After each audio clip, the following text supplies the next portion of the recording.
खबर शामिल करते हैं साहिवाल से। प्रिंस अल्ताफ हुसैन की रिपोर्ट के मुताबिक साहिवाल डिवीज़न से साबका फेडरल मिनिस्टर पाकिस्तान मुस्लिम लीग काफ हल्का 148 एन उम्मीदवार बराए कौमी असम्बली राना तारक जावेद की ज़ेर क़यादत एहतजाजी रैली निकाली गई। इस रैली का मकसद पंजाब असम्बली में कायद काफ league speaker Punjab assembly Chaudhry Parvez Elahi पर पंजाब असम्बली में कातलाना हमले पर मजम्मत थी।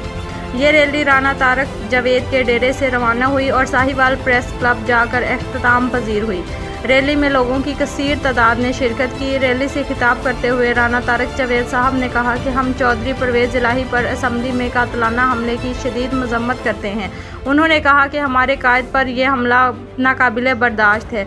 ऐसी हरकत से दुनिया को पाकिस्तान के हवाले से मुस्बत पैगाम नहीं जाएगा, जो अफसोसनाक बात है। परवेज़ इलाही साहब की कौम के लिए बेशबहा खिदमात हैं, जिनको पाकिस्तानी कौम हमेशा याद रखेगी और हम हर तरह अपने कायद चौधरी परवेज़ इलाही साहब के साथ शाना बशाना खड़े हैं। याद कर रहे हैं कि जो ये हुकूमत आई है इसके खिलाफ हम याद कर रहे हैं। साहिवाल के सब आवाम करते हैं इनके खिलाफ और ज्यादती हुई है। बाकी ज्यादती हुई है, पंजाब की हुकूमत की ज्यादती हुई है,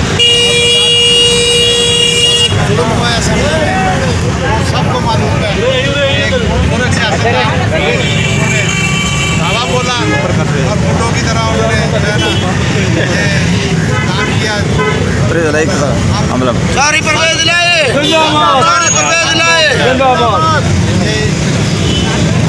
मत करते हैं और ये चाहते हैं कि ये जो भी जाली हुकूमत बनी है इसका इलाज जल्दी से जल्दी हो इंशाअल्लाह इंशाअल्लाह।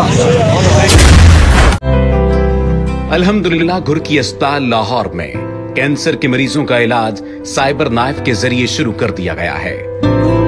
घुर्की अस्पताल गुज़श्ता कई दहाइयों से गरीब मरीजों को इलाज की मुफ्त सहूलियात फराहम कर रहा है। आइए आगे बढ़िए और अपनी ज़कात व अतियात देकर जिंदगी से मायूस लोगों के चेहरों पर मुस्कुराहटें बिखेरने में घुर्की अस्पताल का साथ दें।